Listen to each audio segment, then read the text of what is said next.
نحمده ونصلي على رسوله الكريم أما بعد فأعوذ بالله من الشيطان الرجيم بسم الله الرحمن الرحيم للذين يؤلون من النساء تربص 4 أشهر فإن فاءوا فإن الله غفور رحيم وَإِنْ أَزَمُوا الطَّلَاقَ فَإِنَّ اللَّهَ سَمِيعٌ عَلِيمٌ لِلَّذِينَ يُؤْلُونَ مِنَ النِّسَاءِ جو لوگ اپنی بیویوں سے تعلق نہ رکھنے کی یؤلون قسم کھا لیتے ہیں، قسم اٹھا لیتے ہیں، لِلَّذِينَ ان لوگوں کے لیے کی بات ہے جو لوگ قسم کھا لیتے ہیں من النساء اپنی خواتین سے تعلق نہ رکھنے کی قسم کھاتے ہیں۔ تربص 4 اشہر ان کے لیے انتظار کر رہے ہیں صرف 4 ماہ۔ فَإِنْ فَاؤْ اگر وہ واپس آ جاتے ہیں، لوٹ آ جاتے ہیں، فَإِنَّ اللَّهَ غَفُورٌ رَحِيمٌ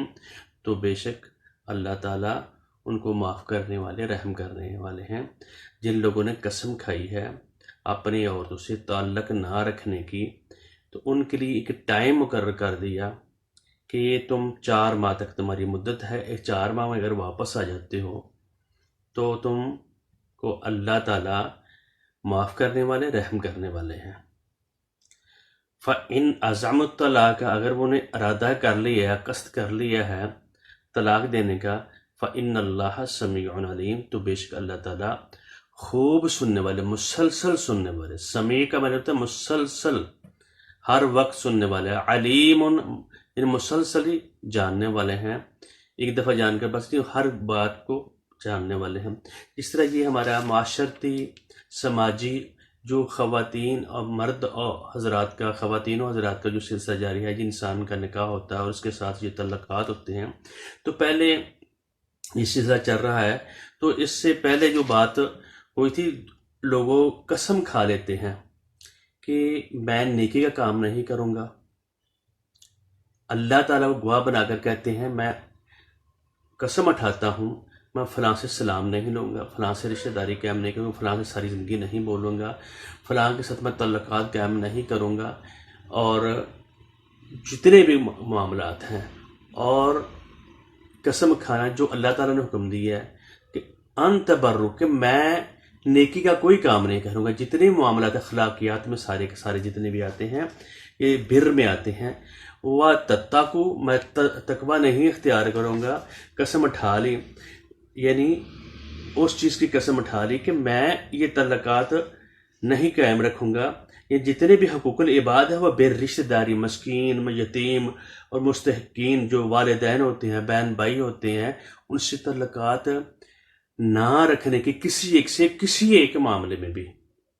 میں قسم کھا لیتا ہوں کہ میں تعلق نہیں رکھوں گا اس سے،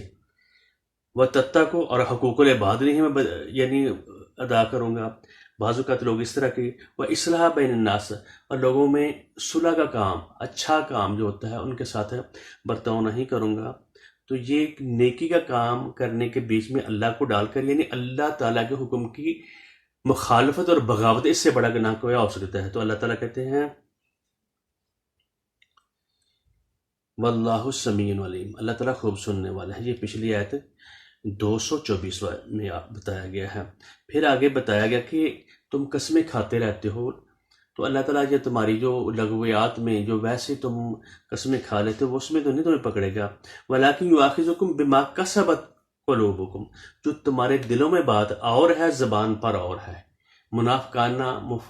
مفسدانہ تمہارا جو رویہ ہے، تو تم کہتے ہو میں اللہ کے لیے ہجرت کر رہا ہوں یا یہ کام کر رہا ہوں، تو ایسے جو کام بندہ کرے گا اس میں کے دل میں بات ہے، تو اللہ تعالیٰ کی پکڑ کیسے ہوگی؟ جو دل میں بات چل رہی ہے، جو دماغ میں چل رہی ہے، سوچ میں چل رہی ہے، اپنے شعور کو بہتر کرنا، اچھے سے اچھا کرنا، کسی کے لیے خیر کا کام بولنا۔ فرمایا نا ان بعض الظن اسم، یعنی جو آدمی خیال کر لیتے فلاں برا ہے، فلاں سے اس طرح کا یہ سوچ لینا فلاں، یہ بھی گناہ ہوتا ہے۔ ان بعض الظن اسم، کچھ جو گمان ہوتے ہیں وہ بھی گناہ ہوتے ہیں، ٹھیک ہے۔ تو یہ اس میں بتایا گیا، اور پھر جاز فرمایا اگر تم توبہ کر لو اس طرح کی، تم سیدھے راستے میں ہر کے لیے یعنی اچھی سوچ، اچھے شعور بہتر رکھنا، تو اللہ تعالیٰ معاف کرنے والے ہیں۔ تو آج اس جگہ پہ اسی کو کڑی کو پہلے اس کی بنیاد رکھی گئی ہے، تو اب ادھر فرمایا گیا ہے پہلے زمانے میں جو کافر لوگ تھے وہ ایلا کا اس لفظ کو استعمال کرتے تھے، وہ قسم اٹھا لیتے تھے عورتوں کو بیاہ کر لے آنا اور پھر ان کے ساتھ تعلقات قائم نہیں کرنا، جو ان مرد اور عورت کے تعلقات ہوتے ہیں باقی سارے کام کرواتے رہنا ذلیل کرنا اور ان کو پریشان کرنا، یہ اللہ تعالیٰ کہہ رہے ہیں۔ تو اور جو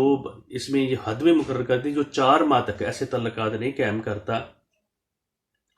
تو اگر 4 ماہ کے اندر اندر وہ واپس آ جاتا ہے تو اس نے قسم اٹھائی ہوئی ہے، تو اس کے لیے تربص اربعۃ اشہر، اس کا ٹائم جو ہے 4 ماہ ہے، 4 ماہ کے اندر اندر آ جاتا ہے تو پھر اس کو جو قسم کا کفارہ ہے، یعنی 10 مسکینوں کا کھانا کھلانا یا روزے رکھنا یا پھر کپڑے پہنانا، یہ ساری چیزیں جو آ جاتی ہیں کفارے میں، جو اتنا بھی کفارہ ہے قسم کا، وہ اس کو کرنا پڑے گا۔ فَإِن فاؤ واپس آ جائے فَإِنَّ اللَّهَ غفور، تم سے جو غلطیاں ہوئی ہیں اللہ تعالیٰ معاف کر دیں گے، اللہ تعالیٰ اس سے درگزر کریں گے۔ فَإِنْ عَزَمُوا الطَّلَاقَ، پھر بھی وہ اگر باز نہیں آتا، بعض لوگ تو ساری زندگی یعنی بہت سارا عرصہ تک اس کو ذلیل کرتے رہے، تو پھر فرمایا فَإِنَّ اللَّهَ سَمِيعٌ عَلِيمٌ، اگر تم نے طلاق کا ارادہ کر لیا 4 ماہ تک اس طرح نہیں کرو گے تو پھر طلاق واقع ہو جاتی ہے۔ پھر اس میں اختلاف ہے ائمہ کے کرام کے خلاف، یعنی ساتھ وہ کوئی کچھ کہتا ہے کوئی کچھ کہتا ہے، وہ اس کی تفصیل زیادہ لمبی ہے۔ فَإِنَّ اللَّهَ سَمِيعٌ عَلِيمٌ، جو تم کرتے ہو، جو کس کے حقوق پہ مال کرتے ہو، جس کے حقوق کو ادا نہیں کرتے اور اللہ تعالیٰ کو بیچ میں ڈال کر تم نے شادی کی، بیاہ کی، تو پھر اس کے ساتھ تم نے جو زیادتیاں کی ہیں اس کا حساب تم سے اللہ تعالیٰ لے گا۔ تو پھر 4 ماہ اگر گزر جاتے ہیں تو وہ اس سے طلاق واقع ہوئے گی۔ طلاق وہ کون کرے گا؟ قاضی کرے گا، وہ جو گورنمنٹ ہے وہ کرے گی۔ تو اللہ تعالیٰ بتا رہے ہیں فَإِنَّ اللَّهَ سَمِيعٌ عَلِيمٌ، اللہ تعالیٰ